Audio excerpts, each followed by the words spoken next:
Então, tá, só queria pedir desculpa pela interrupção de 45 minutos, né? Então a gente basicamente deixou. Bom, deixou mais ou menos encaminhado o que se podia fazer para o SPIN 1. Agora, as questões que eu quero colocar aqui são que esse assunto, né, do SPIN 1, como eu falei, ele ainda é um pouco explorado do ponto de vista teórico. Do ponto de vista experimental, ele é pouco explorado. Do ponto de vista teórico,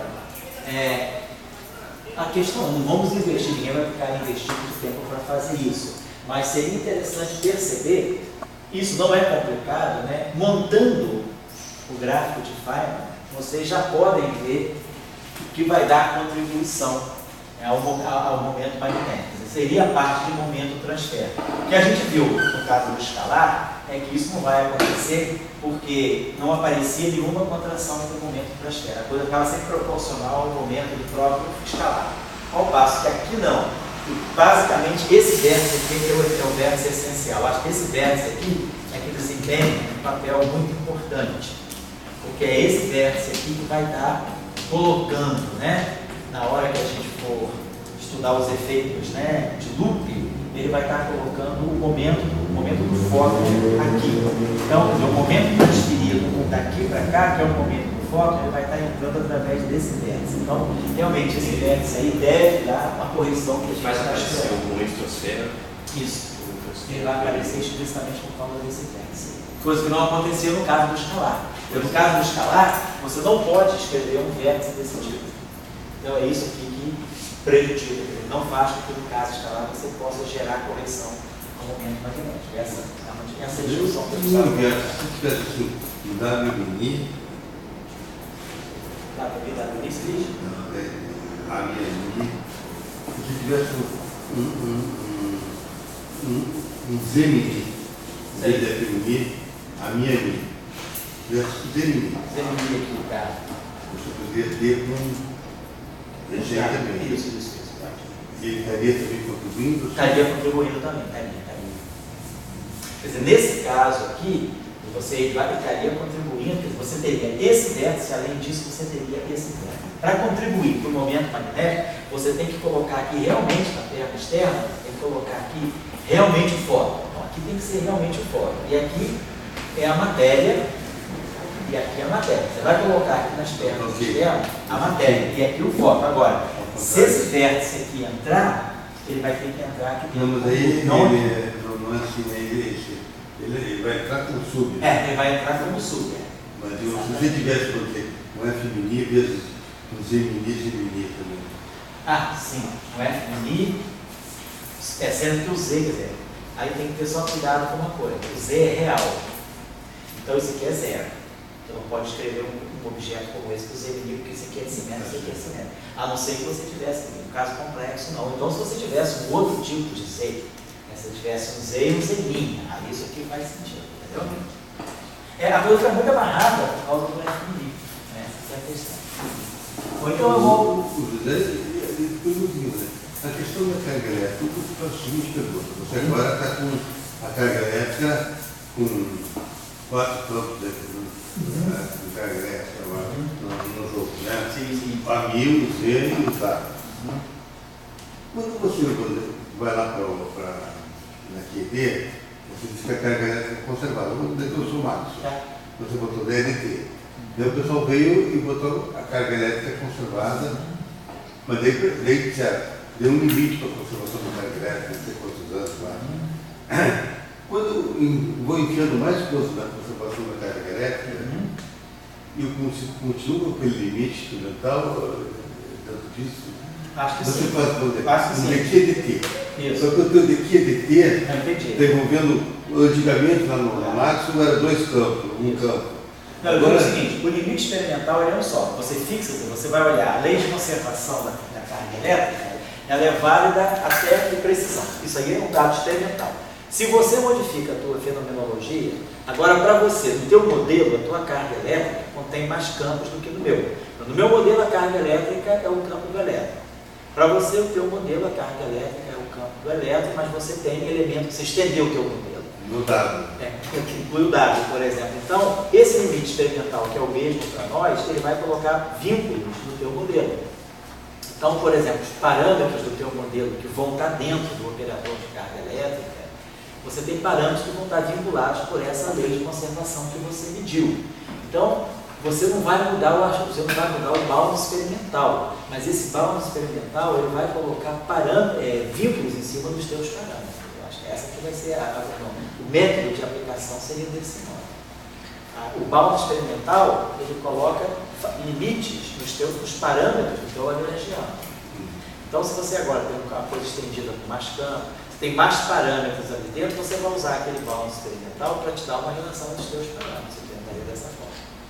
A carga elétrica que existe nesse fala, não está perguntando quantos campos. Não está perguntando. É a carga elétrica que é conservada no laboratório. Isso, é conservada no laboratório. Aí você vai depender. Eu tenho um modelo, não. Para mim, a minha carga elétrica tem aspectos mais microscópicos na minha carga elétrica. Então, tudo bem. Mas aí, esse bound experimental vai vincular o teu modelo. Vai te dar bounds em cima do teu modelo. Agora, por exemplo, se você fosse a carga elétrica, que é a carga elétrica. Sim. E você, onde a globalização da carga elétrica, a tendência é que ela se manifesta com quanto mais campos puder se manifestar, eu acho que porque a carga elétrica é uma coisa forte, né? A física é simples, não tem massa, carga, spin e não muito mais coisa. Então, vou dizer, se a carga elétrica ela vai se manifestar só por um campo elétrico, ou se vai manifestar por mais campos, a tendência dela é se manifestar por mais campos. Mais campo, porque você tem todos os os quartos são carregados, os outros elétricos são carregados, você vai. Então você dá mais universalidade para ela, né? Claro. Os próprios Ws, né? Você vai colocar na carga elétrica o próprio W, né? Os próprios glossos vetoriais intermediários. Mas digamos, quando a gente está perguntando, a gente está discutindo aqui, só para todo mundo entender, você botou um W. E normalmente isso é estranho para a carga elétrica. Então, a gente está perguntando, será que a carga elétrica, a universalidade da carga elétrica, não existe sempre, possivelmente, número de campos mediadores da carga elétrica? Entendeu? Isso não dá mais universalidade para ela? Ou seja, mediadores não, campos que contribuem para a carga elétrica. Né? Mediadores é um fóton, você está dizendo. Pode ser o fóton, mas pode ser o zero também. Sei, e pode ser outros que carregam, não propriamente, como os átomos e como elétrons. Entendi. Como as partículas escalares também, né? Quer dizer, porque, digamos, a gente está perguntando como ia a lei de Maxwell. Um canal é pensar, vamos dizer, o outro buscando uma nova universalidade da carga elétrica. O que é essa tal nova? É fazer que seja mais gente carregando, intermediando a carga elétrica. Então você tem o W+, como algo além de Maxwell, é uma coisa que eu acho que seria razoável.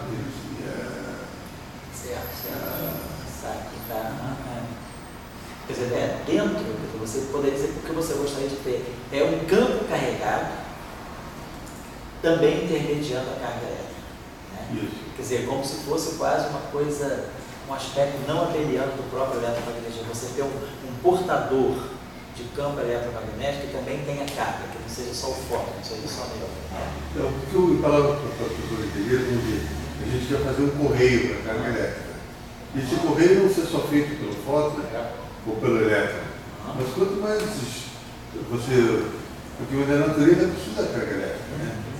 Quer dizer, e a gente está dizendo, mas a gente aprendeu com o Maxwell, ou com o Dirac, né? Só essa dupla fóton no elétron. E esse W, quando aparece meio. Não, e ele aparece como matéria também, não aparece como intermediador da interação eletromagnética. Ele aparece como matéria que tem carga e que vai interagir com matéria que tem carga, trocando fóton. Quer dizer, na verdade, dentro dessa descrição do W que a gente está dando, quer dizer, o intermediário sempre é o fóton. O W ele está no lugar do elétron, ele é um campo de matéria. Para o eletromagnetismo, ele funciona como um campo de matéria, não como um campo intermediário. Então, a questão é, se você agora tem uma extensão do eletromagnetismo em que você tem também mediadores que são carregados, então, como você tem o próprio bóson de gauge do eletromagnetismo também é carregado, isso de uma certa maneira está dando uma estrutura não linear, por eletromagnetismo, não tem problema nenhum, pode ser uma coisa, uma estrutura não abeliana. Mas você poderia dizer, será que além do fóton, a interação eletromagnética pode ser mediada também por algum cara carregado? Essa é a pergunta. Dentro da visão canônica, não, porque a corrente eletromagnética é neutra. Então a gente imagina, a corrente eletromagnética é neutra, então ela se acopla a um bóson vetorial neutro, né? Então, quer dizer, a ideia da interação abeliana é que a corrente de uma interação abeliana ela é sempre neutra, ela não tem a carga daquela corrente.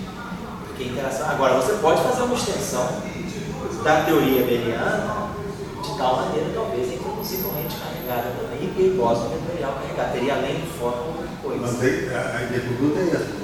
Eu estou buscando uma universalidade para a carga elétrica, quando dá mais multiuso. Entendi.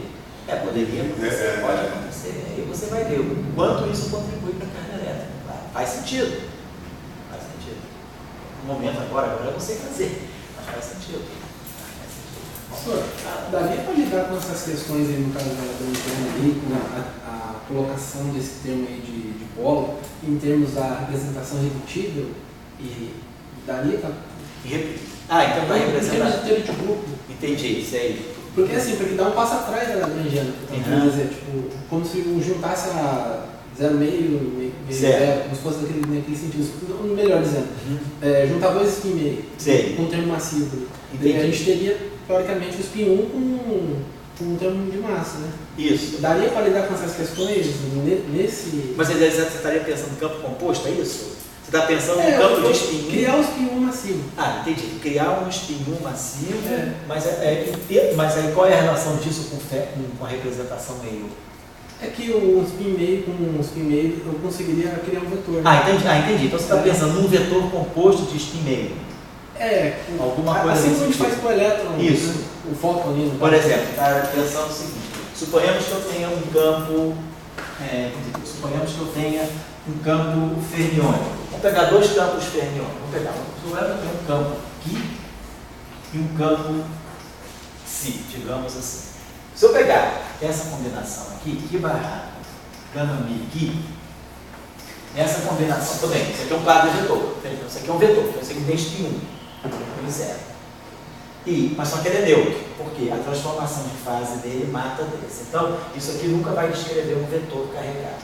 Mas se esses dois campos aqui forem ambos espenoriais, eu posso formar esse objeto aqui, Ki barra gama mi Psi. Por exemplo, eu posso dizer, esse objeto aqui é neutro, e esse objeto aqui é carregado. Se eu fizer uma transformação de fase, se esse fermi aqui for neutro, se eu fizer uma transformação de fase nisso, se esse fermi aqui for neutro, ele vai nele mesmo, gama mi. Mas se esse campo fermiônico que for carregado, ele vai ganhar uma fase, é elevado em alfa psi. Então, no final do dia, essa fase aparece aqui. Então, esse campo aqui, ele acaba sempre se comportando como um campo vetorial carregado. Quer dizer, ele é vetorial, por causa do índice μ. Ele é carregado, porque esse cara aqui sendo carregado confere a ele carga. Se for o mesmo campo, não, porque uma fase mata sempre a outra. Mas então, você pode formar, é isso que você está falando, você pode formar um objeto de spin 1 carregado, massivo e composto de objetos fermiônicos. No princípio, pode fazer isso. Agora, a questão é, como é que eu faria uma teoria quântica de campos, né, se o meu campo for esse objeto composto? Então, o que a gente não saberia fazer bem é como formular um lagrangiano para esse campo aqui sendo composto. Porque você poderia pensar, será que eu estou simplesmente, do ponto de vista da teoria de grupo, isso é um vetor. Mas do ponto de vista da teoria de campo, você teria que pensar que você teria que formar um estado ligado de dois fermis. Então você teria que produzir primeiro uma interação microscópica que ligue esses dois fermis. Esses dois fermis vão formar um campo vetorial.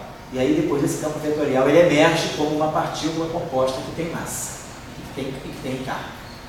Aí isso é uma outra etapa. E a primeira etapa seria mostrar como eu formo uma estrutura composta a partir de dois fermis. Certo? Então esse problema é o problema mais complicado. É como tratar o campo composto. Quer dizer, do ponto de vista da teoria de grupo, tudo bem, isso aqui é um campo composto, tem spin 1 e tem carga. Mas eu não tenho uma dinâmica que me faça a interação entre esses dois fermis. Como é que esses dois fermis se ligam para formar um campo vetorial. Então esse aspecto aí, isso aí é o que, na literatura, quando você fala do Higgs composto, você está pensando num mecanismo desse tipo. Será que eu teria dois términos mais fundamentais que se ligam para formar um Higgs? Tá? Então esse mecanismo aí é o mecanismo, diz assim, é um mecanismo que a gente pode chamar de geração dinâmica. Geração dinâmica, né?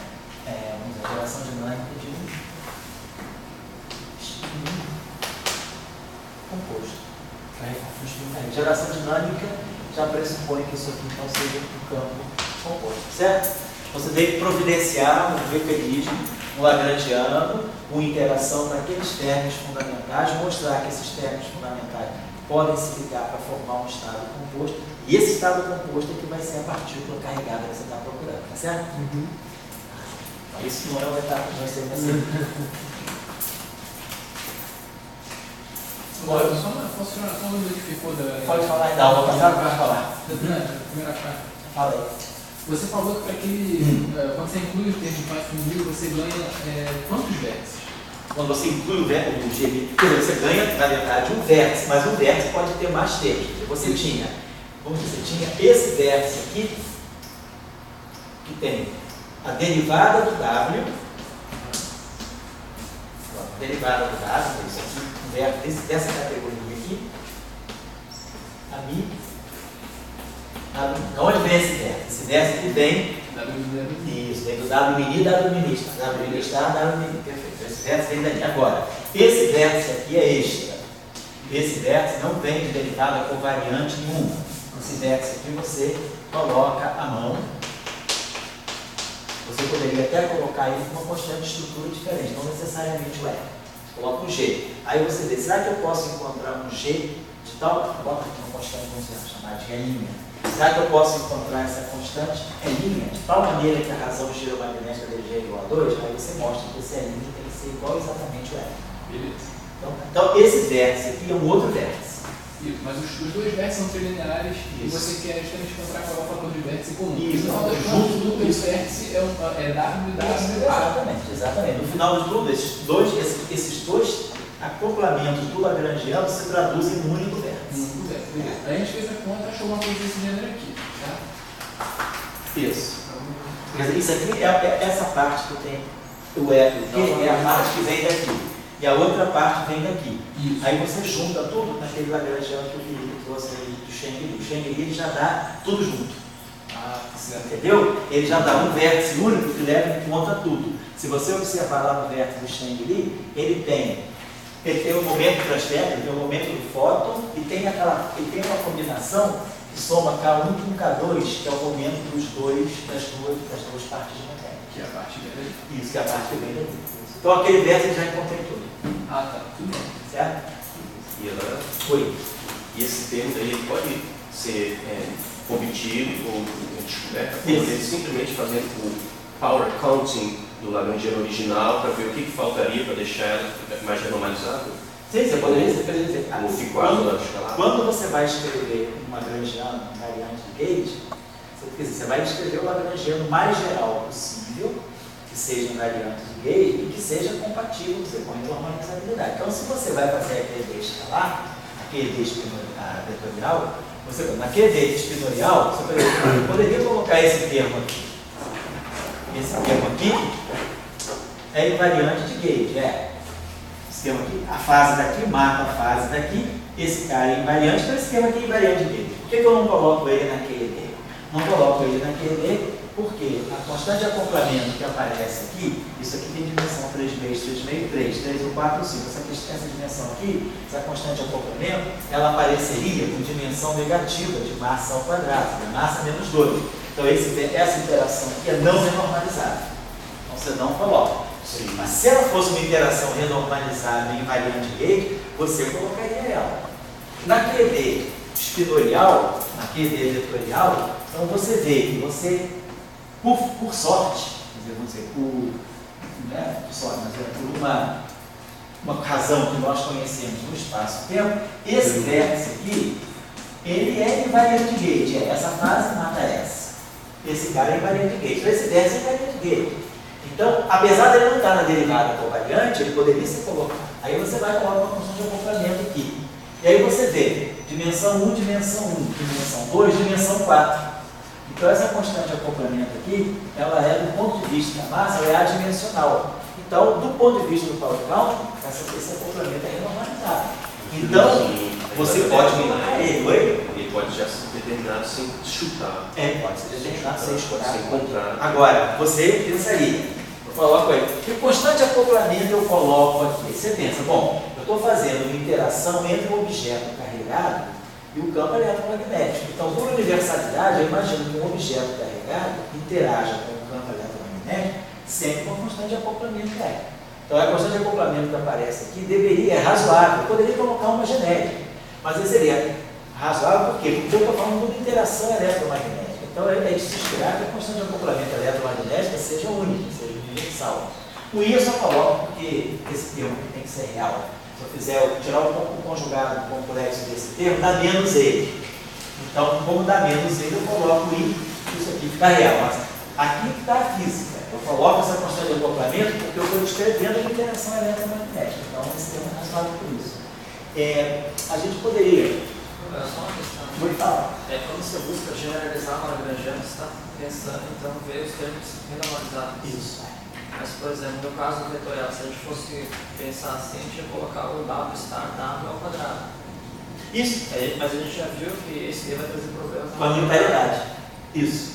Né? A gente viu no curso anterior. Pois é, então, como o Léo também está lembrando, eu poderia chegar aqui e dizer, da mesma forma que eu tenho a interação φ na eletrodinâmica escalar, lembra que eu falei, a tese doutorado do Salan foi, ele mostrou que na QED escalar eu preciso introduzir uma interação que não é uma interação de gauge. Por quê? Porque aqui eu tenho φ, o objeto aqui é neutro. Então isso aqui está medindo uma interação do φ com φ, ele não tem uma interação com o fóton. Então a constante de acoplamento que eu vou colocar aqui não precisa ser a constante de acoplamento eletromagnético. Eu não tenho uma interação desse objeto com o setor eletromagnético, ele está interagindo com ele mesmo. Então, por argumento de contagem de potência, se eu fosse fazer a QED escalar, eu coloco esse termo aqui para poder garantir power count, quer dizer, tem constante de acoplamento adimensional, tem invariante gauge, então perfeito. Como o Léo lembrou, então eu posso fazer a mesma coisa pegando o W. Vou pegar esse termo aqui, W está W. Isso aqui é invariante gauge, Se eu levar isso aqui ao quadrado, isso aqui continua invariante gauge.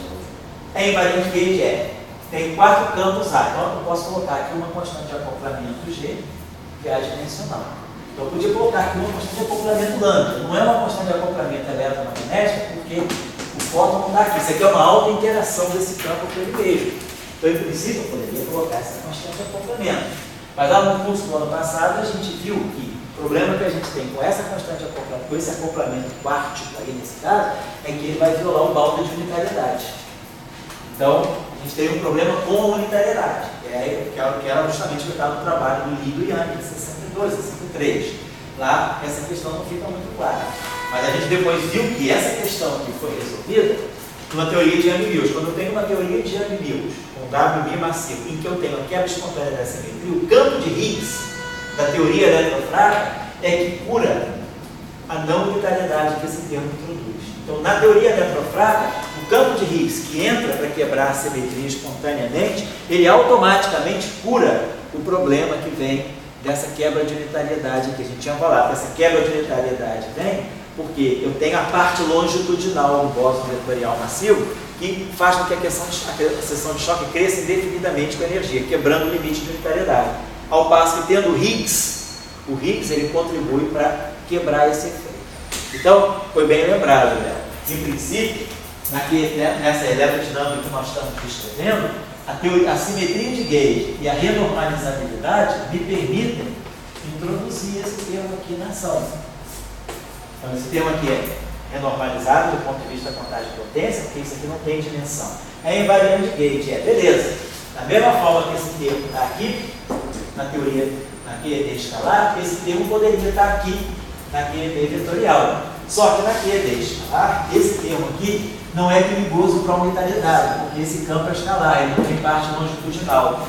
Aqui, é isso que eu quero fazer na tua dissertação, o corrático do Raman, né, no trabalho Ele dele. fala exatamente isso que você acabou de falar. O que ele fala? Essa questão da quebra espontânea de simetria da SO2 com 1 e a integração do Higgs neutro. Entendi. Para eliminar os termos que não são renormalidades. Que não são renormalidades. Então, tá. Só que eu não sei fazer isso. Tá bom, não, eu vou ler com vocês, pode deixar, vamos discutir isso. Mas então a questão está aqui. Agora, esse termo aqui, ele é invariante de Gauge, tudo bonitinho, porém ele quebra a unitariedade. Então eu não teria, eu violaria o bound de unitariedade. Então é por isso que esse termo não é colocado, certo? Mas ao mesmo tempo, esse termo não ser colocado é ruim, porque ele pode ser gerado, porque ele não tem invariante Gauge, então a simetria gera ele. Então a moral de tudo isso que nós tiramos é que uma teoria de Gauge abeliana, puramente abeliana, com bóson vetorial massivo carregado, ela é inconsistente. O único jeito de salvar um bóson vetorial massivo carregado é num cenário de Young-Mills. Esse bóson vetorial massivo carregado ele tem que estar incorporado numa teoria de Young-Mills, que aí a teoria de Young-Mills é que salva ele.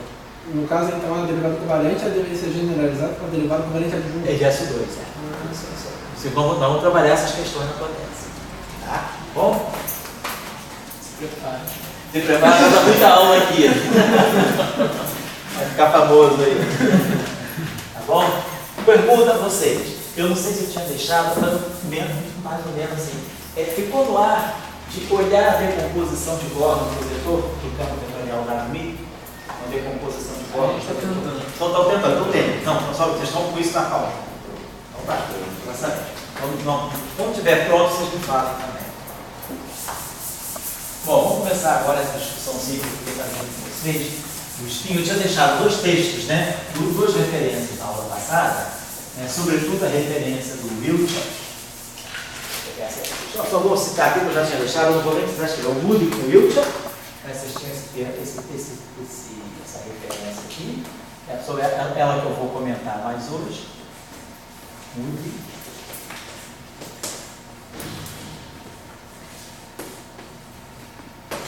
Wood Wiltshire, é aquele físico ele viu.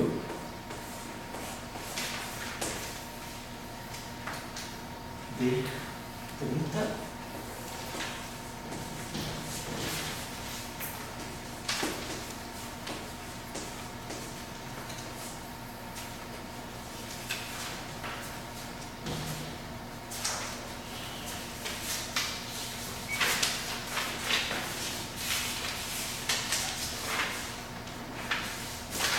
Página 130.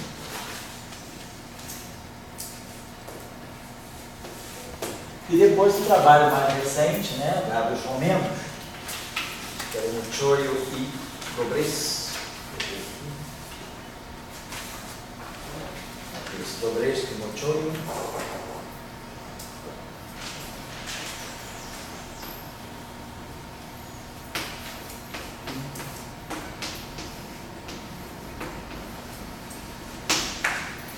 Então, J-Rap.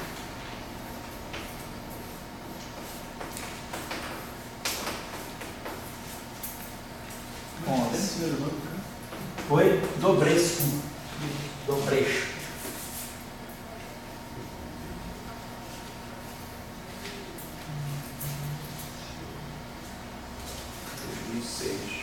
É 2006, né? J-Rap 11, 2006. Acho que é a página 1.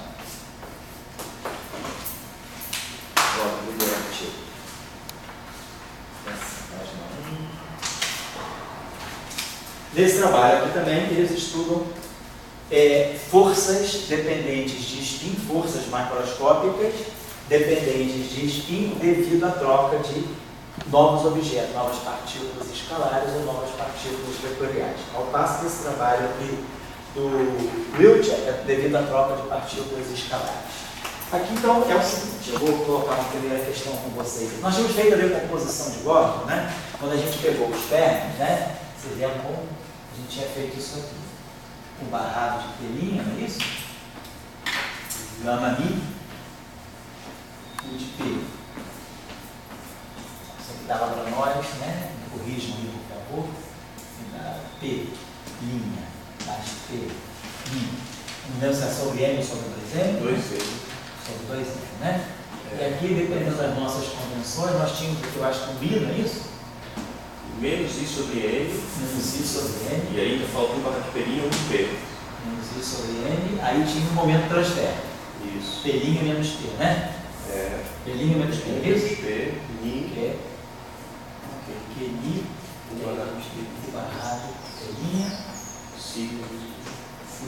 Ni. Um de P. Né? E ali tem um barra de P e um de P. Aqui tá, esqueci. Perdão. Aqui fica o escalar, né? Então fica P mais P'.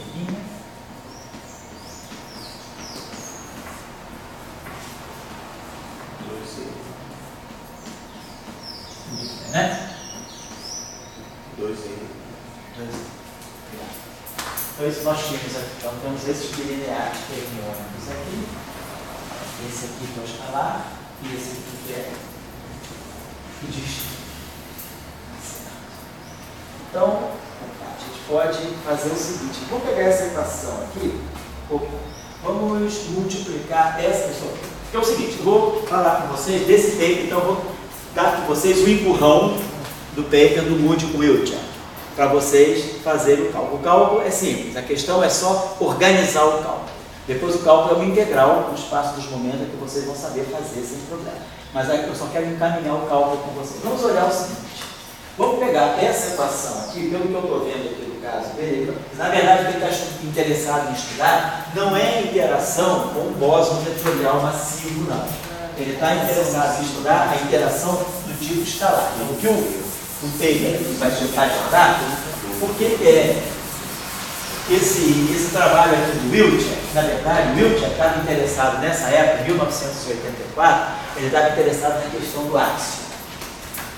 A motivação desse paper aqui, esse paper aqui não saiu do nada, ele saiu, esse paper aqui do Wiltshire de 84, ele está ligado à discussão do áxion. O áxion é uma partícula escalar. É um escalar. O áxion é uma partícula escalar que está associada a um problema bastante importante na QCD, que é o problema da violação de CP forte, né? É o chamado Strong CP, o CP Strong. A violação de CP forte na interação, a violação de CP na interação forte, ela pode ser introduzida através de um termo desse tipo no lagrangiano da QCD, um termo do tipo θ, F mini, F2 mini. Aqui tem um traço, θ, traço de F2 mini. Na eletrodinâmica convencional, na eletrodinâmica abeliana, esse termo aqui é uma derivada total. Ele não é um termo, vamos dizer assim, que dê propagação, não é um termo, do ponto de vista lagrangiano, ele não faz efeito, porque ele é um termo de natureza topológica. Na verdade, eu posso escrever esse termo como uma derivada total, né, que faz uma... Isso aqui é um epsilon, mini, kappa, lambda, eu posso integrar por partes isso aqui. Isso aqui, na verdade, esse termo aqui, na verdade, no caso abeliano, tem uma estrutura desse tipo, dmi, epsilon, mi, kappa, lambda, aí, f, kappa, lambda. Então, esse termo aqui, no caso abeliano, pode ser reconduzido a uma derivada total. Então, no caso abeliano, ele é consequente do ponto de vista, ele não dá equação de movimento, ele é um termo que, na ação, ele só está dando o termo de superfície. Então, não teria um termo de natureza topológica, ele só mede os campos no infinito. No entanto, no caso não abeliano, isso aqui tem um traço, isso aqui tem termo de comutador, tem o trivértice, tem um quadrivértice aqui dentro, né? Então, no caso não abeliano, isso aqui, esse termo aqui tem um efeito importante. Só que no caso abeliano, esse termo aqui, ele viola CP e ele tem um problema fenomenológico. Se nós colocarmos esse termo aqui, no lagrangiano, ele daria, quer dizer, ele dá um momento magnético, um momento de dipolo elétrico, quer dizer, a contribuição desse termo aqui é tentar dar um momento de, quer dizer, ele dá uma contribuição muito pequena ao momento de dipolo magnético do nêutron.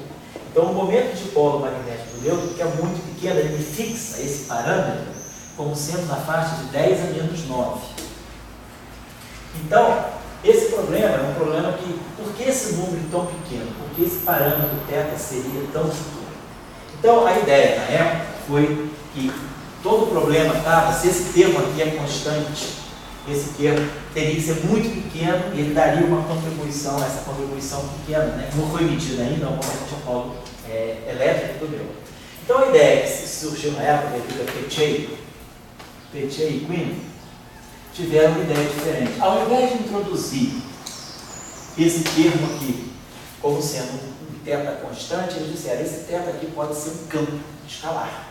Então esse termo aqui é um termo que tem esse campo escalar, e esse campo escalar tem um termo de propagação, dθ ao quadrado. Então basicamente eles introduziram esse termo θ como um campo, esse termo de θ deixou de ser um parâmetro do Lagrangiano e passou a ser um campo com dinâmica. Esse campo é o campo do áxio, é isso que é o áxio. Isso aqui é o que a gente chama de contribuição para a eletrodinâmica axiônica. Quer dizer, como esse θ agora depende de x, é um campo, mesmo no caso abeliano, isso aqui não é mais uma derivada total. Porque no caso abeliano, para mostrar que isso aqui era uma derivada total, eu tive que fazer integração por parte. E aí esse θ aqui era constante.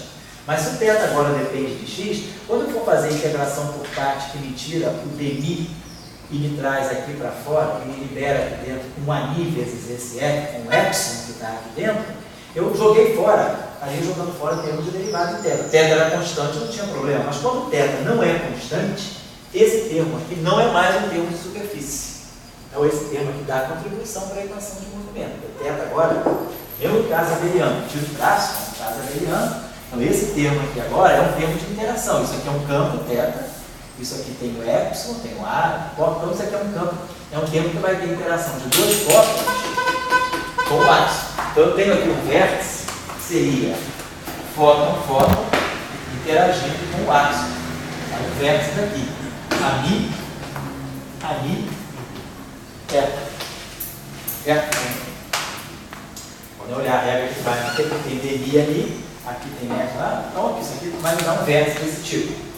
Esse θ aqui é um campo que se propaga. Nessa formulação da PCD, com esse termo de Peccei e Quinn, que é o termo de θ chamado de axion, mostra-se que tem-se uma simetria global, vou mostrando aqui, que é quebrada espontaneamente. E aí esse θ aqui, ele ganha uma pequena massa, que é o axion. A massa que o axion tem é uma massa que advém de uma quebra espontânea, de simetria global. Então, é o que a gente chama então, de um pseudo-bóson de Goldstone. A gente tem os bósons de Goldstone e tem o pseudo-bóson de Goldstone. O bóson de Goldstone é um bóson de massa nula, né? Em geral, um bóson escalar de massa nula, que aparece devido à quebra espontânea de uma simetria global. No caso de eu ter uma simetria global mais ampla, eu posso produzir bósons de Goldstone, que é esse campo aqui, é um escalar, mas ele vai adquirir massa, né? ele vai adquirir massa por causa de uma quebra de uma outra simetria que dá massa para ele, que dá massa para esse escalar. E aí ele deixa de ser um bóson de Goldstone porque a massa dele não é mais zero, e passa a ser um pseudo-bóson de Goldstone. Essa é que é a ideia do axion. Então, num trabalho anterior a esse, que não é esse, de 82, o Wilczek, depois até no trabalho de 87, ele faz um trabalho de 1987, onde ele descreve a axiônica electrodinâmica. Nessa época ele estava interessado nessa questão dos áxions, porque se pensa que o áxion possa ser um bom candidato à matéria escura. Existe a possibilidade de que, existe a discussão de que o áxion possa ser ele é um objeto neutro, ele é real, ele é um campo escalar neutro pouco massivo. Então ele tem uma baixa interação gravitacional, não tem interação eletromagnética, ele seria parte da matéria escura. Então nessa época toda a discussão estava aqui. O que o Wilczek está fazendo nesse paper de 84? Nesse paper de 84, o Wilczek está interessado em estudar a interação de partículas de spin meio trocando áxions. Então, nesse trabalho aqui que nós estamos falando do potencial, que é o Moody Wilczek, eles estão interessados em estudar essa interação. Vamos dizer que eu tenho aqui uma corrente, eu tenho uma corrente eletrônica, ela vai trocar áxions, e aqui então, como se eu tivesse elétron aqui, os elétrons vão interagir trocando áxions. Então, para isso, ele propõe que o áxio também se acople. Aqui, eu tinha o áxio acoplado ao foco, θ, F, F2. Eu posso agora ter o áxio acoplado ao θ. Eu teria alguma coisa do tipo psi barrado, psi, θ. Eu tenho esse acoplamento aqui. Eu acho que ele faz o acoplamento escalar mesmo, né? Acoplamento tipo e local. Acho que ele não faz. Ou posso ter também, eu posso pegar objetos escalares, eu posso pegar objetos pseudo-escalares também. Posso pegar essa interação. Psi barrado, gama 5, psi. E se o áxio é um pseudo-escalar, aqui essa interação. Então o papel do Wiltshire é ver o seguinte: se partículas de spin meio interagem trocando objetos de spin zero, que sejam escalares ou pseudo-escalares, no limite de mais baixa energia, a troca de escalares vai induzir que tipo de interação entre os elétrons? Além da interação, tá, o elétron tem repulsão, né? Ele vai introduzir também uma interação de spin. Nesse trabalho aqui do Mochoy, do Bresco, nesse trabalho aqui, essa questão é discutida de novo. Só que, ao invés de considerar somente a troca de áxios, eles introduzem.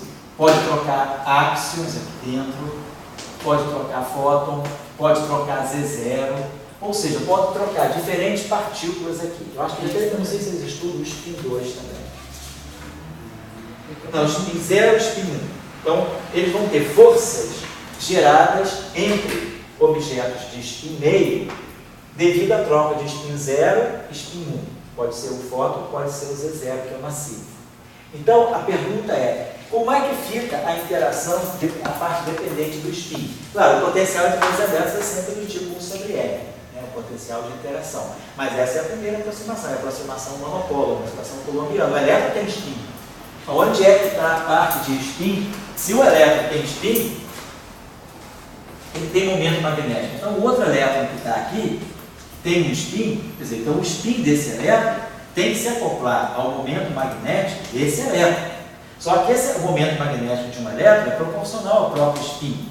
Então, a interação, que é o campo magnético de um elétron interagindo com o spin do outro elétron, esse campo magnético ele é gerado por um dipolo magnético, e o campo de um dipolo magnético, então ele vai ter esse Mi aqui. Só que esse Mi é proporcional a S. Então, eu tenho interação spin-spin. Então, eu espero que a interação entre dois elétrons, né, além de ter interação devido à carga, ela tem interação devido ao spin. Por quê? Porque um elétron tem momento magnético. Se ele tem momento magnético, ele gera um campo magnético. Então, esse campo magnético, o spin dessa partícula, desse elétron externo, se acopla com o campo magnético. Então, eu tenho um acoplamento spin, campo magnético do outro elétron. Só que o campo magnético do outro elétron está ligado ao spin dele. Então, é a interação spin-spin.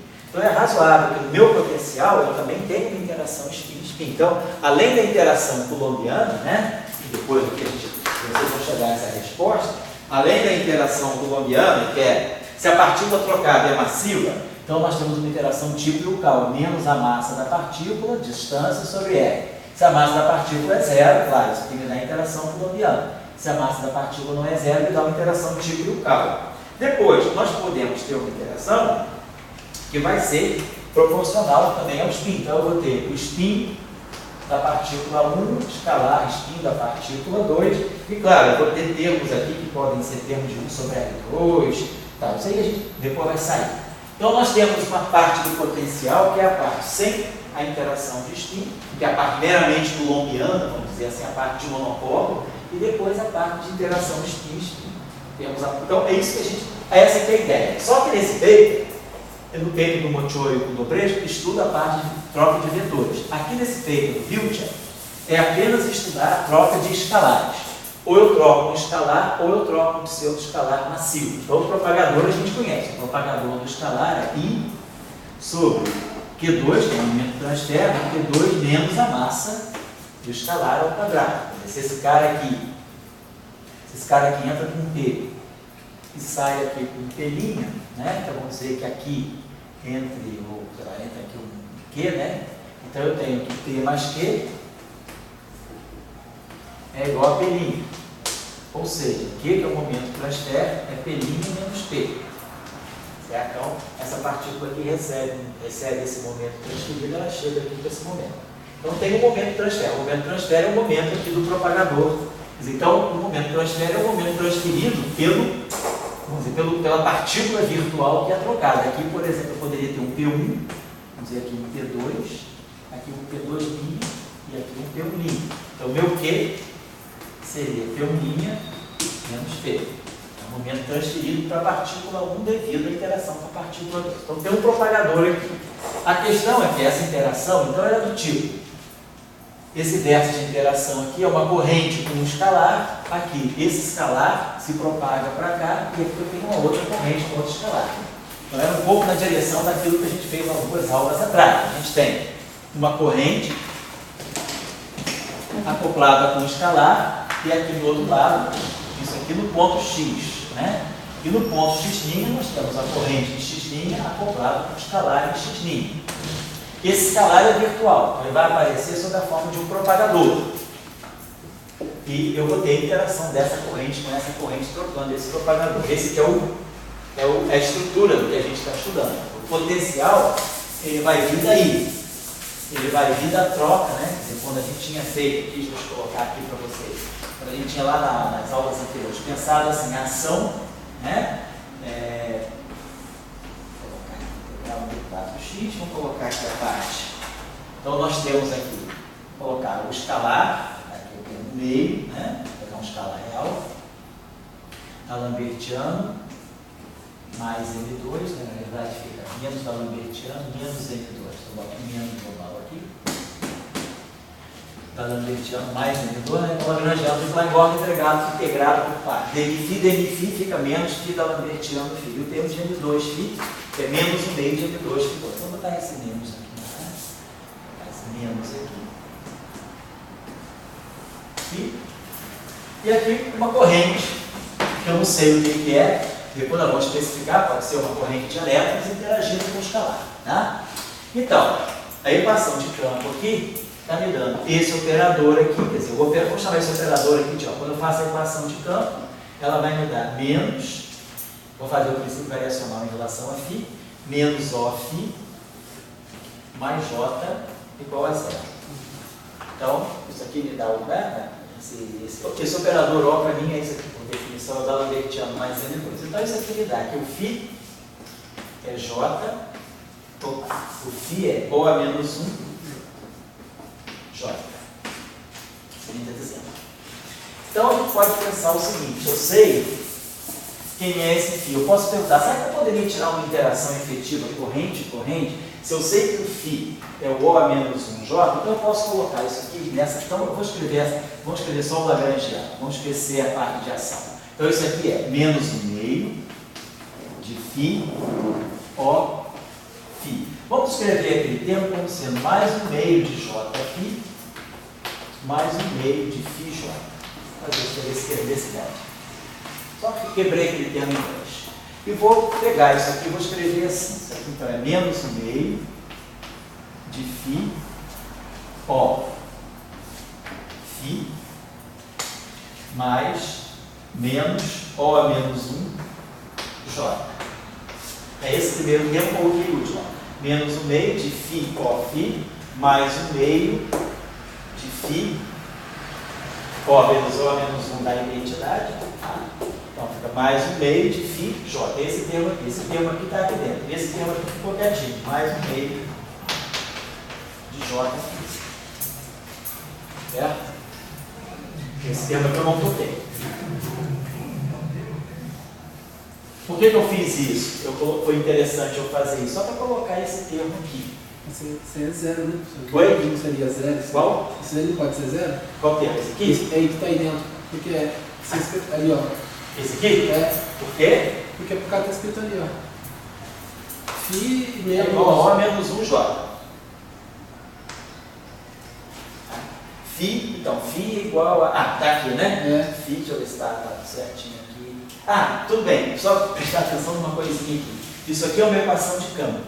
Tá? Isso aqui, quando eu estou colocando isso dentro do Lagrangiano, não estou dizendo que isso aqui tá, não é isso aqui, eu não estou usando a equação de campo aqui dentro do Lagrangiano. Tá certo? Eu estou simplesmente. Tá certo, essa observação é muito importante. Isso aqui é a equação de campo. Agora eu não estou fazendo isso, eu estou colocando aqui, pegando o Lagrangiano ele está fora, ele vale para qualquer campo, ele não vale para a equação de campo. Eu estou minimizando isso aqui. Então, eu estou fazendo isso aqui em geral.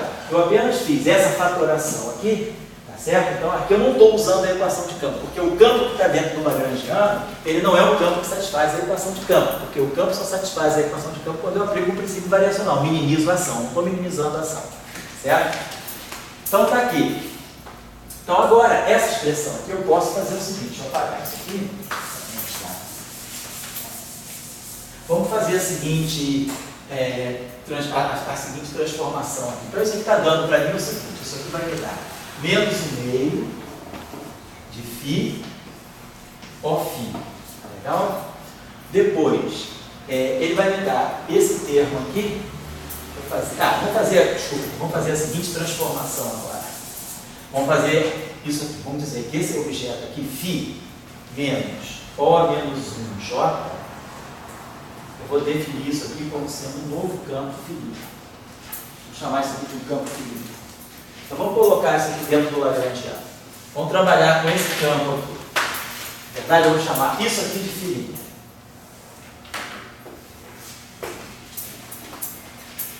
Então vamos pegar aquele primeiro termo lá, menos 1/2 de φ. Mas quem é φ? Φ é φ' mais O menos 1J. Então, isso é o meu primeiro φ. Aqui ficou O e aqui ficou o φ'. E depois o último termo, mais 1/2 de J φ. Φ é φ' mais O menos 1J. Então, para ver a manipulação que a gente está fazendo aí.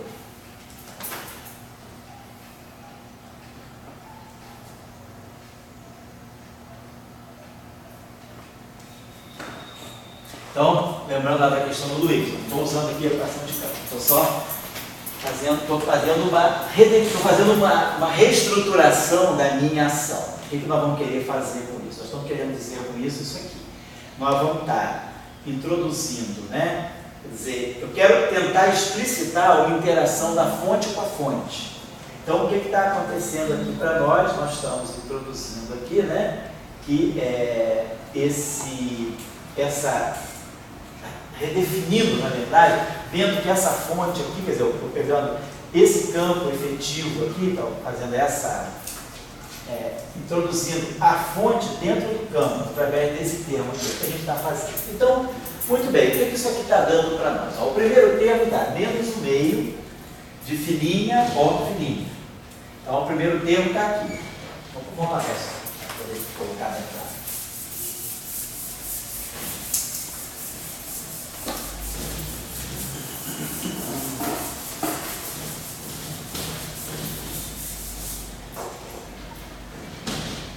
O primeiro termo está dando menos 1/2 de φ', o mesmo operador φ'. Aí o segundo termo, ele está dando menos 1/2 de Jφ. Esse termo aqui também tem um Jφ'. Só que esse operador aqui, ele está lambertiano mais L2. Então, quer dizer, esse termo aqui eu já escrevi, tá? Então esse termo aqui já está fora. Ficou esse termo com esse. Só que esse objeto aqui eu posso integrar por partes, porque isso aqui é um D'Alembertiano mais L2. Então, esse D'Alembertiano vem para cá 2 vezes, não tem problema. Ele bate aqui, então ele vai produzir um termo aqui que vai ser menos 1/2 de Jφ', que vai cancelar com esse termo aqui mais 1/2 de Jφ'. Então a integração por partes me joga esse operador para cá. E aí, esse cara dali, aquele menos, cancela esse. Então me sobra depois aqui um termo que vai ser mais 1/2 de J, O, J. Foi muito Vai. ali que eu assisti o negócio de movimento. Não, isso aqui eu nem vou usar. Esquece isso aqui. É que eu fiz só para ilustrar uma coisa. Não vou usar, porque isso foi essa questão que o Luiz levantou. Não estou usando isso. Estou fazendo o seguinte, Pedro. Vamos voltar aqui. Estou fazendo as etapas que eu apaguei aqui. Eu reescrevi esse Lagrangiano. Todo mundo está vendo esse Lagrangiano. Aí eu reescrevi esse Lagrangiano assim, ó. Menos 1/2 de φ ó φ. Chamei O de D'Alembertiano mais L2. e peguei esse termo aqui, quebrei assim, o meio de Jφ mais o meio de Φj. Só fiz isso. Aí, isso aqui me habilita a pensar o seguinte, a pensar que esse termo aqui e esse termo aqui eu vou juntar. Então eu faço a seguinte ideia. Eu boto esse menos o meio em evidência, Φ, O. Então isso aqui me dá Φ menos O menos 1, J. Tem esse termo aqui, mantenho esse termo aqui, mais o meio de J. Então isso aqui me fez pensar o seguinte, na verdade, esse campo aqui, eu posso incorporar o efeito da fonte nesse campo. Eu vou redefinir um campo, filinha. Então eu chamei isso aqui de filinha. Então eu vim aqui substituir. Quem é Φ? Então ficou menos o meio. Quem é Φ? Φ é filinha mais O menos 1J. O filinha. Tá? Peguei esse termo aqui e simplesmente no lugar do Φ, deixei isso aqui, já é filinha. E no lugar desse Φ eu substituí por filinha mais isso aqui. E mantive esse termo aqui, mais o meio de J. E quem é Φ? Φ é filinha mais O menos 1J. Então fiz só essa repassagem de papel, só redefini esse campo. Com isso que eu fiz aqui, daqui para cá, foi essa etapa. Essa etapa aqui me levou à seguinte redefinição. Eu vou redefinir um campo filinha que vai ser Φ menos O menos 1J. Esse termo aqui é inconsequente, porque no fundo eu estou jogando em cima do campo algo que não depende do campo. Então todas as flutuações do campo estão aqui. Isso aqui é uma coisa que depende só da fonte. Então eu redefini esse objeto. E aí agora minha ideia é reescrever aquilo ali em termos de filinha. Então foi o que eu fiz. Quem é esse Φ? É filinha mais O menos 1J. O, isso aqui já é o filinha. Mais o meio de J, Φ. Mas quem é Φ? É filinha mais O menos 1J. Então agora eu passei desse lagrangiano para esse, substituindo Φ por filinha mais O menos 1J. Foi o que eu fiz. Fiz essa redefinição de campo. E aí agora eu tenho um lagrangiano para filinha, no campo, vamos dizer, para o campo novo, para o campo filinha. Aí sim, isso que o Pedro falou, agora que eu estou com esse lagrangiano para filinha, isso aqui me dá esse termo. E esse termo aqui, devido à integração por parte, cancela a interação da fonte com filinha. O acoplamento da fonte com filinha se cancela através desse sinal menos. É preciso esse sinal menos. E aí eu fico com um termo agora, que sobrou, esse aqui morreu. Então, esse termo aqui matou esse. E aí sobrou esse termo aqui, que é interação fonte-fonte. É O a menos 1. Então, esse termo aqui, ele está me dando uma interação efetiva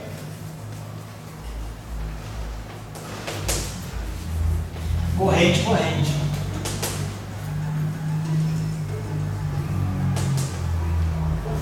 Com interação mediada, né? Por O menos 1. Mas quem é O menos 1? O menos 1 é justamente o inverso do operador O. Que é justamente o que? A função de grid de dois pontos, é o propagador. Então esse aqui é o propagador do campo φ.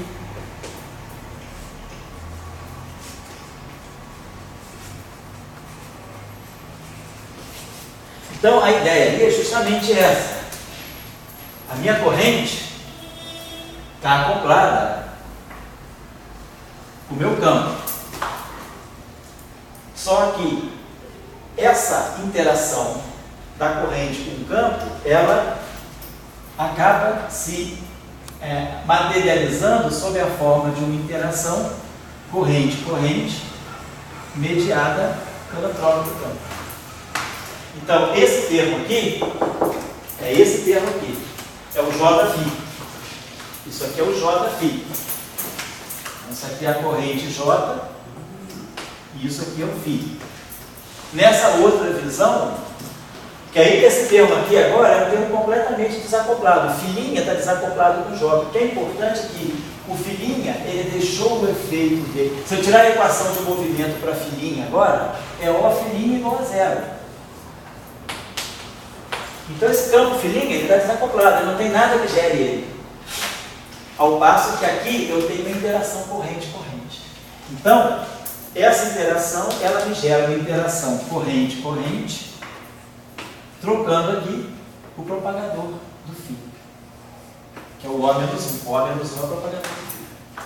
Certo? Então, esse que é isso é que o Moody e o Wilczek estão fazendo aí. Eles vão querer introduzir uma corrente. Essa corrente é a corrente fermiônica e essa corrente se acopla com o escalar. Então, para eles, o J vai ser uma corrente fermiônica. Vou apagar isso aqui. O que é a questão de acoplamento? Oi? O que é a questão de acoplamento? Você pode colocar depois. Pode depois colocar uma corrente, uma constante de acoplamento. Ou você pode dizer que a constante de acoplamento está dentro da própria corrente. A corrente é o E psi barrado normalmente psi. Só que uma observação que seria a seguinte: vamos pegar isso aqui como se isso aqui é uma ação. Então, vamos pegar esse termo, só para vocês verem aqui uma V4x, 1 meio do J de x, vou colocar assim, ou a menos 1. Então a gente tem que pensar o seguinte: O a menos 1, a gente já sabe dos nossos cursos, o O a menos 1 é uma função de Green, portanto é um objeto que depende de x e y, é um g de x menos y, né? O A menos 1. Oi, fala.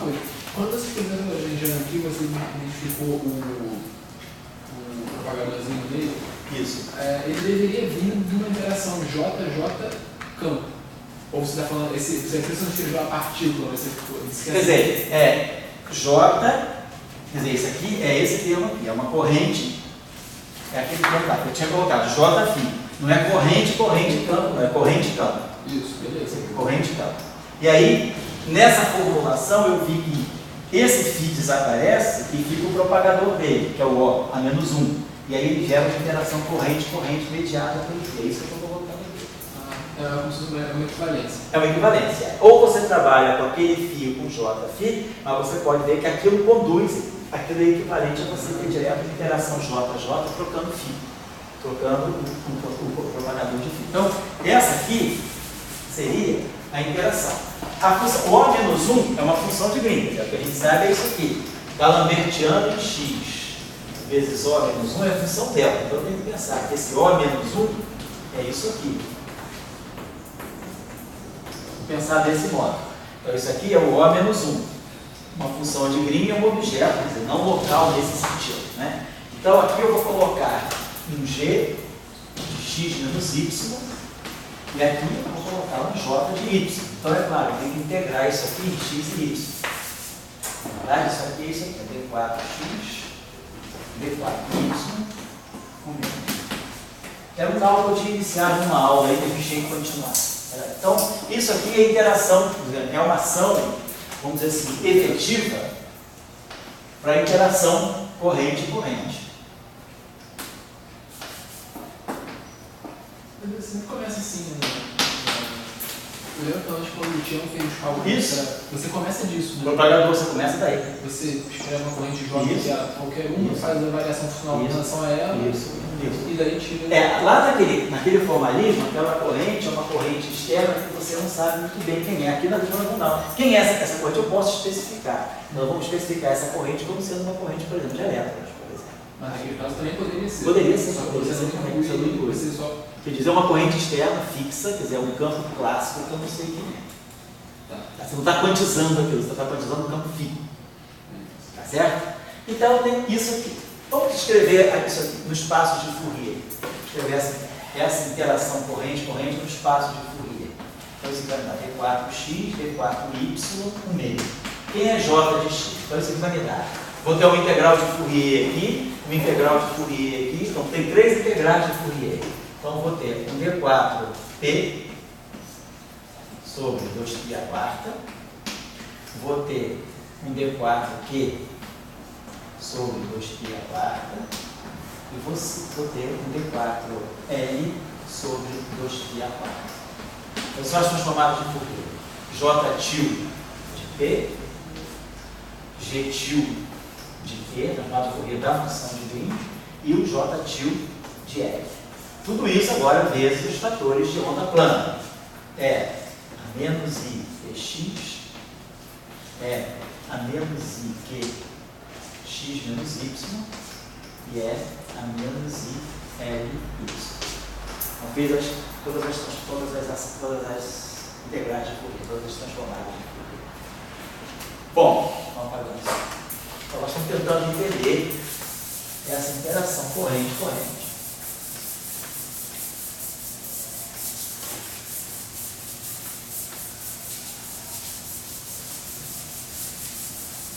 Professor, olha, essa interação aí, como você citou, se fosse de elétron, ali é plausível você imaginar, né? Que interação colombiana mesmo, né? Isso, Mas você está tentando generalizar para qualquer corrente? Para qualquer corrente. Você pode colocar ali uma corrente pseudo-vetorial, uma corrente vetorial, não importa. Você pode generalizar para qualquer corrente. Em geral, essa corrente é compatível com o campo que é trocado. Se eu tivesse um campo vetorial, a minha corrente seria J mi a mi. Então eu teria interação efetiva entre J mi e J mi. Tá? Quer dizer, essa corrente, ela vai ter sempre que ter os índices, ela vai ter que ter sempre os índices saturados com o campo que é trocado. Uma corrente escalar, ela vai interagir com o campo escalar. Uma corrente vetorial vai interagir com o campo vetorial. Certo? Mas eu posso generalizar isso para qualquer corrente, desde que eu coloque aqui o campo compatível com aquela corrente para me dar um escalar de Lorentz. Certo? Tá? Então vamos lá, vamos ver. Vamos dar uma trabalhadinha aqui. Vamos juntar todas as exponenciais de x. Então eu vou ter exponencial de menos ip mais q x. E vou ter a integral em y, né? Que é menos iq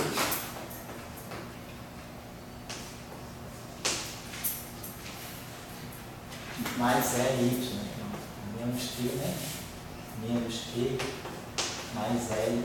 Então, só juntando as exponenciais, o x, as duas exponenciais em x são negativas. As exponenciais em y, o q vem positivo, né? Então, posso colocar que é elevado a q menos l.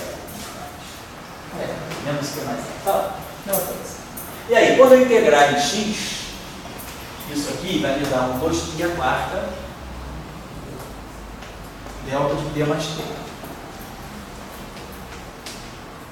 Quando nós integrarmos em y, isso aqui vai me dar um outro 2π a quarta delta de menos q mais l. Aí eu tenho a integral em x e a integral em y, porque nada mais ali depende de x e y, só as exponenciais. Então, nós temos p mais q, né? Tem que ser igual a zero. E menos q mais l tem que ser igual a zero também. Então, o L é igual a Q, então P mais L igual a zero, então o L é menos P. Vou colocar assim. Posso dizer, então, vamos dizer que a gente coloca isso aqui. Então, a gente vai ter J tilde de P. Vou colocar aqui. Vamos deixar, porque eu estou deixando, então, vamos produzir. Deixa eu apagar aqui, vamos produzir um 2π a quarta, que vai cancelar um 2π a quarta aqui.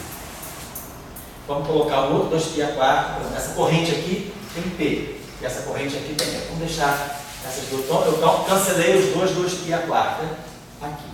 E aí, no lugar dessas exponenciais, vamos colocar os fatores de função delta de Dirac. Então, vai aparecer aqui um delta de P mais Q.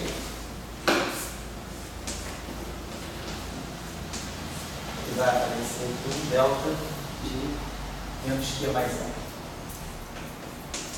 A delta ímpar, a delta de menos Q mais L aqui menos L, tanto faz. Então, o que é importante para nós é isso. E aqui nós temos essa função de Green aqui. Então, para nós, esse objeto aqui, então vamos colocar o que acontece aqui.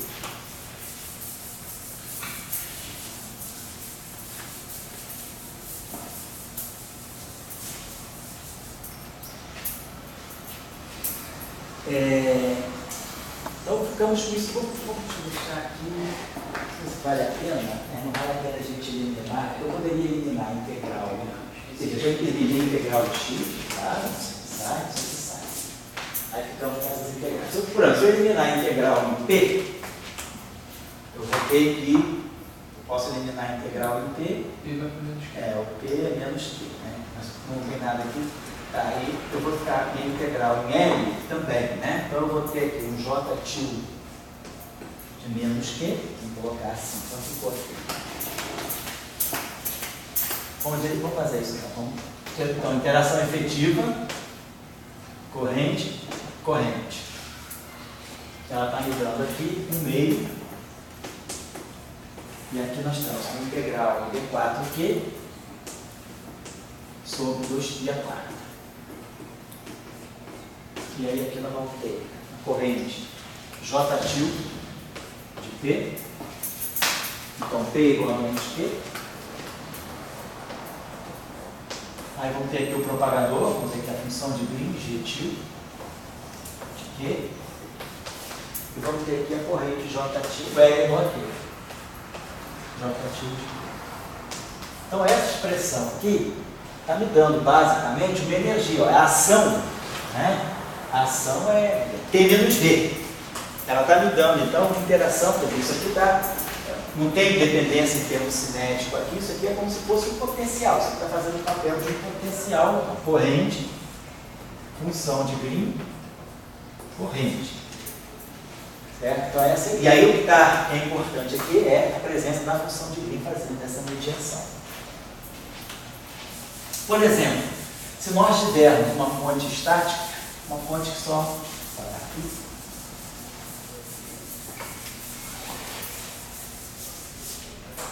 Se eu tiver uma fonte, suponha que a fonte, se eu tivesse essa corrente, a minha corrente fosse, por exemplo, vamos dizer, só para a gente ter um exemplo, se a nossa corrente for, por exemplo, ela está representando uma carga puntiforme situada na origem, parada na origem, só para a gente ter uma ideia. Então, essa carga puntiforme situada na origem. Aqui está certo, né? Os exponenciais todos se cancelaram, né? Aí, eu integrei em x, né? E os integrei em L, tá certo? Depois eu acho que é só isso. Nós não temos mais nada, né? Quer dizer, ficou função de Green, tá certo? Tá certo, acho que não sobrou mais nada. Então ficou integração, ficou corrente, propagador, corrente, tá certo, né? Então, se a gente for pensar, né?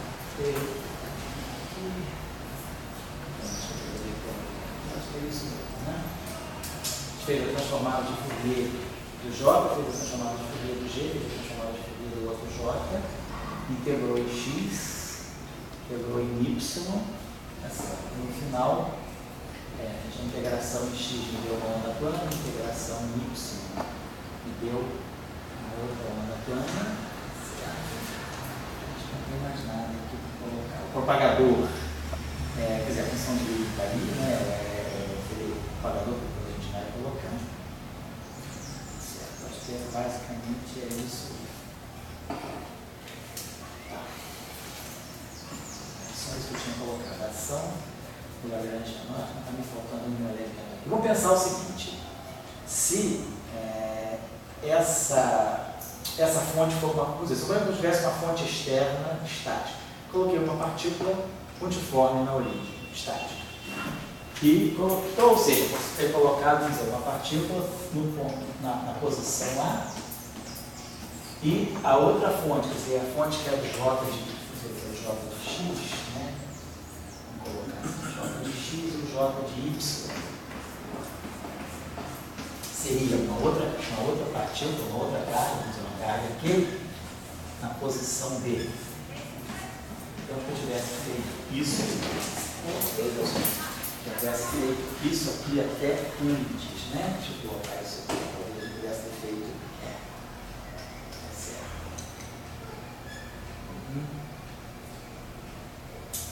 Vou fazer assim. Bom, aquilo ali, nós vamos pensar aqui. Eu vou tentar fazer uma coisa. Se a fonte for estática, deixa eu fazer uma modificação aqui. Antes de fazer aquilo ali, vamos pensar em propagar isso. Vamos supor que eu tenho essas duas fontes estáticas. É isso que eu fiz aqui. Eu fiz a integral de x e y direto, né? Eu não pensei na estrutura da fonte. Vamos voltar a essa expressão que a gente tinha. Deixa eu colocar. A expressão da ação efetiva da corrente com a corrente, colocando aqui o que nós tínhamos. O meio Tínhamos ainda isso, D4x, D4y. Vamos colocar, então aqui nós, do J de x, aqui o G de x menos y, e aqui o J de y. Vamos colocar a coisa assim. Vamos fazer o seguinte, vamos pegar uma corrente estática agora. Vamos pegar esse ponto aqui. O que seria a corrente J de x? Eu poderia dizer, tem, por exemplo, uma carga aqui. Se eu voltar atrás aqui, você pode fazer a transformação de Fourier da corrente. Pois é, poderia fazer isso, mas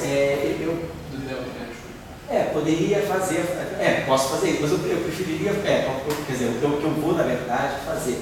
Quando nós colocarmos aqui essa fonte estática, nós vamos substituir, a ideia seria, eu acho que o que vai ser importante, vai ser, vamos fazer isso aqui, vamos pegar a corrente, vamos pegar essa corrente, só para a gente ter uma ideia. Tá certo, isso aqui tudo bem, vamos dizer que a gente quer que a fonte seja estática. Então eu queria o J de x, seria isso aqui, uma carga aqui, não é carga eletromagnética, uma carga aqui, situada, vamos dizer, numa posição fixa do espaço, quer dizer, isso aqui, x menos a. Como o Pedro falou, vamos tirar a transformada, vamos escrever a transformada de Fourier disso. Quem é o J til, transformada de Fourier, quer dizer, J til de quê? Vamos chamar isso aqui, vamos chamar de uma outra coisa, vamos chamar de uma carga G1. Depois o outro eu chamo de uma carga G2. Tá? Então, quem é a transformada de Fourier? A transformada de Fourier é integral D4x, né? Do J de x, é aí que é x. Vamos fazer isso aqui. Esteja fazendo isso aqui. Só querendo olhar quem é a transformada de Fourier dessa corrente estática. Não seria D3, professor? Oi? Não seria D3? Por enquanto é D4. Depois vamos colocar aqui as coisas. Isso, vamos colocar. Agora sim, vamos começar a colocar o observador. Então isso aqui é integral. Dx0. Vamos fazer uma transformada de Fourier inversa. D3x. Então, a minha corrente J de x agora é um G1 delta de x menos a. E aqui eu vou ter I Q0 x0 é a menos I Q escalar A. Certo? Então, se a minha corrente, vamos pegando aqui, como o Pedro falou, não precisa nem voltar, vamos usar aqui a transformada de Fourier das correntes. Se essa corrente aqui é uma corrente estática, quer dizer, é uma fonte, é uma partícula com carga G1 localizada no ponto A. A corrente independe do tempo. A corrente é uma carga multiforme. Quer dizer, a fonte, na verdade, é uma carga multiforme, independente do tempo. Está aqui. Então, se eu colocar essa transformada de Fourier, quando eu integrar em x0, integral em x0 vai dar 2π delta de Q0. Então, isso aqui vai me dar um 2π delta de Q0.